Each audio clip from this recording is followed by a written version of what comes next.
With the new Superman movie hitting theaters, fans are ecstatic to once again see the Man of Steel in action on the big screen. Personally, one of my favorite things that DC and James Gunn has done with this new DCEU is point the fans to the comics that inspired these new films. So if you're a new fan or just in general a fan that wants comic Superman recommendations, the story we're talking about today, Superman for Tomorrow, is not it. So let's take it back to 2004 and talk about Superman for Tomorrow is a 12-issue story arc written by Brian Azzarello and art by Jim Lee, with Scott Williams and Alex Sinclair on inks and colors. In this story, we see Superman trying to solve the mysterious disappearance of 1 million people on Earth. These people vanished out of nowhere while Superman was off Earth, and they've been gone for a year at this point. This disappearance hits hard, however, as one of the million people to disappear was Lois Lane, his wife. The clues lead Superman to somewhere in the Middle East, where he bumps into a revolution and tries to clean up this war. It is there where Superman finds the man Knox, the person responsible with the device responsible for the vanishing. Comic book shenanigans ensue through the series, and we get a final battle with an old but familiar foe. The climax of the book also has a pretty big twist, which I will reveal towards the end of the video, but the twist ties back to the themes that Azzarello seems to be setting up, which is faith and religion. There's a lot of biblical references visually, as well as the main plot point of the vanishing being a stand-in for the rapture. We also get introduced to the character of Father Leone, a priest that Superman confides in, as the other part of the plot here being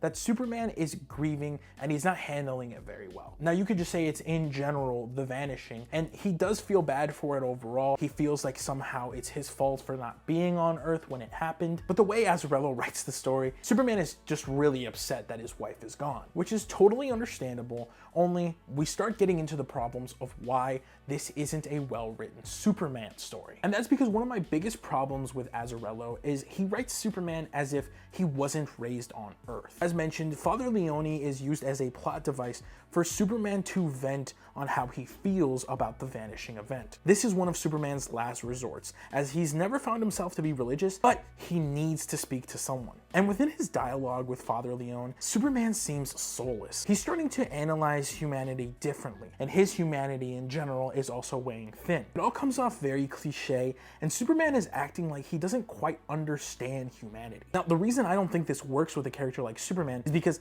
he didn't need to be taught humanity later on in his life. This isn't a character like Martian Manhunter, who is completely different from Earth and actually had to adjust. No, Superman is special because he's basically human. Yeah, of course, he's an alien from Krypton, etc., etc. But he was raised on Earth with a loving family. He had humanity before he ever met Lois Lane. But Azzarello makes Superman so one-dimensional that all it takes is his wife disappearing, and 1 year later, he's the complete opposite of what he's been for decades. Now, I'm not trying to diminish the importance of Lois Lane, but this is main continuity Superman, meaning he's been through a lot. And through all the trials and tribulations he's faced, he remains the icon of hope. But take his wife away, and now what is the whole point of humanity? And in a way, Azzarello is diminishing the character of Lois Lane, simply just using her as a plot device for why Superman is so sad. And if you want to argue that it's not that big of a deal, and we should get stories where Superman is at his lowest, that's fine, and hell, it's even been done before.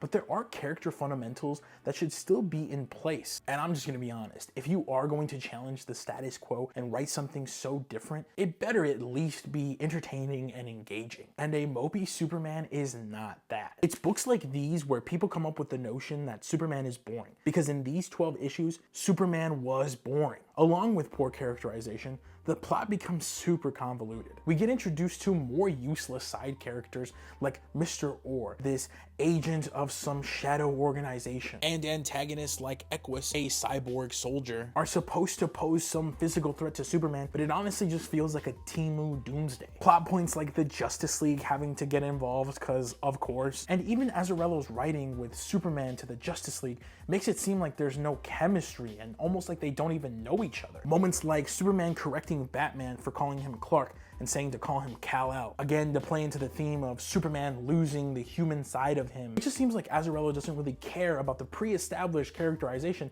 that fans love so much. Now, I'm not a big continuity guy. I'm not gonna tell you that something has to be exactly one way because it happened a long time ago, but there has to be some sort of line to follow, because then it leaves really big plot holes. For example, where the hell are Ma and Pa Kent? Two of Superman's most important cast members just don't get mentioned at all. We don't know if they were a part of the Vanishing. We can assume that they weren't because Superman doesn't say anything about them. But do we not feel that a story where Superman is having an identity crisis that Ma and Pa Kent couldn't have helped? But it's probably for the best that Azzarello didn't write Ma and Pa Kent in, because Superman probably would have said something like, "You're not my real parents. You're not my dad!"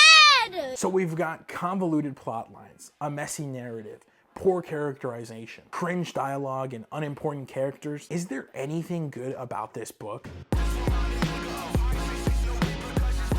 Hands down, the best and most memorable part of this story is the peak artwork by comic book legend Jim Lee. He had just come off working on Batman for a full year with Jeff Loeb on Hush, and this seemed to be the only way Lee could go, from one iconic hero to another. And to me, Lee's art is perfect for the Man of Steel. His body types and anatomy are realistic while also a bit exaggerated to give off a heroic look. In Superman's case, the near brolic build makes Superman feel even more super and is reminiscent of Olympic gods. Lee also does great stuff with referencing / homaging older Superman pieces, and it's done in such a subtle way that works so well in panel. It's like an extra treat for fans that notice, and all around makes me appreciate his work even more. Lee, of course, delivers on fantastic backgrounds. No matter if it's a panel, splash, or spread page, there's going to be a sense of awe when flipping through this book visually. 2000's Lee was just on another level.